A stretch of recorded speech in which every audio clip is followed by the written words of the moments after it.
Hey guys, what's up? Today I'm going to be talking about some myths about 9 to 5s that I have found to be not true. Disclaimer, I know that not everyone's going to agree with these opinions and that some people will find that they have been true for their experience. So just want to throw that out there. This is just something that I have experienced in my life. However, I still think my experiences are valid and I would like to share them because these experiences have guided me towards wanting to quit the 9 to 5 for life. The first myth I want to talk about is that it's good to stay at a company for at least 5 years. Now, I heard this growing up in school. I've also heard it from adults more in like the Gen X and even like boomer age. And of course, at that time, people were getting pensions for staying at a company for X amount of years and then their retirement set. But us millennials and Gen Zers don't really have that luxury anymore. It doesn't really exist unless you're like in government or something. And even then, I feel like the packages probably aren't as good as what they used to be. Loyalty to companies is not really being rewarded anymore. There's tons of studies saying that people that hop jobs or companies every 2 to 3 years actually earn way more on average than someone that stays at a company for 5 to 10 years. And in fact, I can verify this. One of my coworkers, actually one of my old bosses, stayed at the company I was working at for literally 11 years. I'm making the salary now that she had when I was working with her. And I did that just by switching jobs within 2 years. In fact, when I was in school to study psychology, I took an industrial organizational psychology class, which is basically the study of people within work. An article that we discussed was actually about how organizations are now leaning away from a company loyalty structure. There's not as many incentives that they're offering workers to stay in the company for X amount of years because they're focusing to hiring more industry experts instead so that they can make the cogs in the machine as strong as possible in order to enhance the overall outputs of the company. I can actually see this happening at my current company now. I work for a tech platform. Our team is really expanding because the company is doing well, which is great for job security reasons. However, what they're doing now is they're bringing in leaders from other platforms that are doing really well. Our organization is changing to be a lot like those other organizations out there because they have these experts that already have the experience in the field. So it just goes to show that companies are really moving away from growing young professionals into just hiring people that already have the experience. This is doubly hurting young people because one, millennials and Gen Zers are paying the most for college ever in the history of the fucking world. And two, now these very expensive college degrees aren't getting them anywhere because all of these companies that once valued higher education are now just looking for industry experts. So all of this is just to say it's up to you to build up your brand in order to get into these places. Play up on your volunteer experience so you can get a foot in the door. Work more on your personalities and interview skills. Honestly, as long as you're able to get an interview, the interview is what closes the deal. Your resume is what gets your foot in the door, but it's really your personality, your interview skills that are going to close the deal. Also, when you're at a company and you feel like you're burning out, yes, look for new jobs.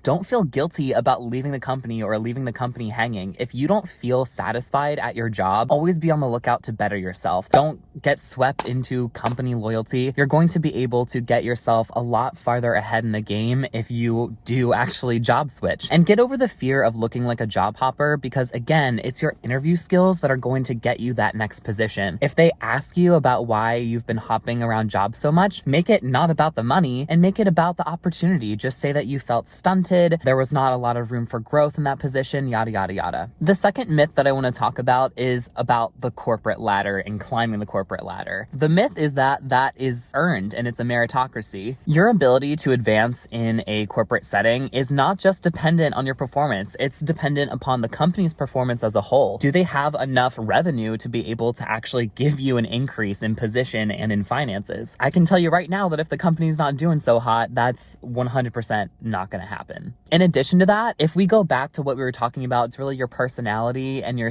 interview skills that matter. It's the same about selling yourself for a promotion. You have to do the research, show how you've impacted the company greatly, and then be able to convey that in a very persuading way to get what you want, which is the increase. Know when your reviews are, your formal feedback reviews or whatever your company calls it, and start writing down every single thing that you've done successfully and how it's positively impacted the company. And And I'm serious. I mean, as soon as that thing has happened, keep a document so that when you go to your review, you can pull up that document and have like 20 talking points ready to go. Be like, this is what I did. This is the percent of revenue that it increased, yada, yada, yada. If you don't have access to that data, just try and say, I don't know, if it made the life of another coworker a lot easier, like if you were helping your boss or your coworker, say how much time it saved them. Being able to quantify your actions is really going to help convince business leaders to give you a raise. If not, the quantification could just be the number of talking points that you have. Be like, look at these like 50 things that I did this quarter. Look at that. That's bomb. Okay, it's probably not going to be 50, but you know what I mean? Just keep a list and just shove that in their faces during the review and be like, I deserve this. You know, unfortunately, staffing is going to be a company's biggest expense almost always. So keeping overhead low is going to be in the company's best interest. So there's always that force against you whenever you're trying to battle for a raise. Like you can think about it as gravity. You want to jump high, but gravity is keeping you low. You want to move up? The company is actually, it's probably in their best interest to keep you down. So you're always battling that kind of invisible force that's working against you. Okay, I feel like I may have gone on a tangent here from my original point, but climbing the ladder, it is something that you earn. However, I think it's more about the selling point. You have to make sure that you're branding yourself as super important to the company and super valuable. And unfortunately, that's just always something that you're going to have to do and keep track of for your own benefit so you can make sure that you're getting what you need from the company as well. And I can share a personal success story. That's something that I did for the last quarter. I wrote down all of the successes that I, accomplished throughout the quarter, and I tied them to the individual competencies. Our company has certain competencies that every employee is supposed to have. So I tied each successful outcome that I had towards a competency, and I structured the conversation that way and was like, look how I demonstrated this, how I demonstrated that, how I demonstrated this, how I demonstrated that. And I was actually able to get a good bonus. I got a $5,000 bonus at the end of the year, which was amazing. Also got a salary bump of $2.5K after that conversation. So it has helped me in the past, and it's something really easy to do. Once you just have something successful, just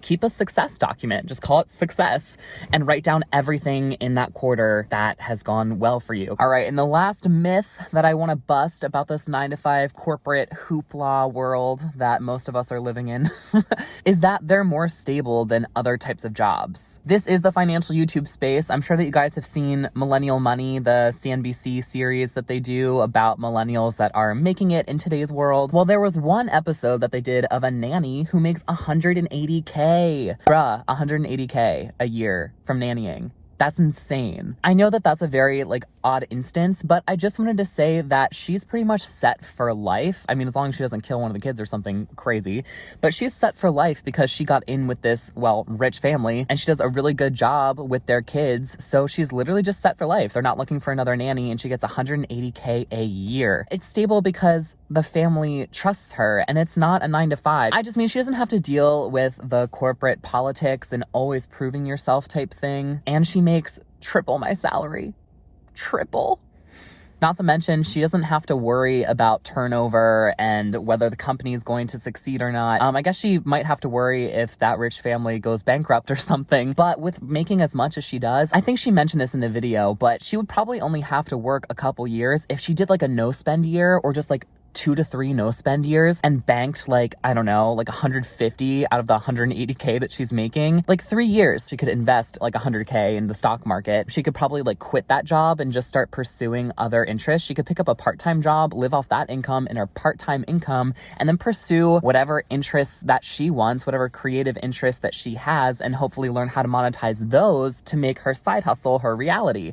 And that's really what I want to do. This is what this channel is all about, and eventually I would love to be able to do something like that. Also, I think we probably all know Graham Stephan. He has shown us many a times how working in real estate and being a real estate agent, you get to determine your own hours, you get to determine the clients you want to work with, and you really get to determine your own schedule and kind of how much money that you're making. Obviously, you don't actually get to determine how much money that you're making. It depends on the deals, but you get to work as much or as little as you want, and you're not tied to the political bullshit and agenda of a group of people that are in power over you. Eventually, I also want to start my own real estate business. I would like to not really become a real estate agent, but I want to become a real estate investor, buy properties, rent them out so that I don't have a mortgage and that I gain passive income over the rest of my lifetime. So that's definitely more of a long-term strategy. You could quit your job and become a real estate agent. However, just know, he warns about this in his videos as well, just know that you're not going to make money right off the bat. There's a bunch of tests that you have to do, certificates that you have to get, and then so much time analyzing deals before you can like finally close. It's definitely not a strategy you can just jump right into unless you have a bunch of cash just in the bank that you can rely on for a few months until you close your first deal. And even then, that's actually very risky, but it's something that is possible and is out there and that maybe you can pick up. And of course, there is the more traditional side hustle jobs that you can start now and eventually become full-time with once you gain enough experience and clients, like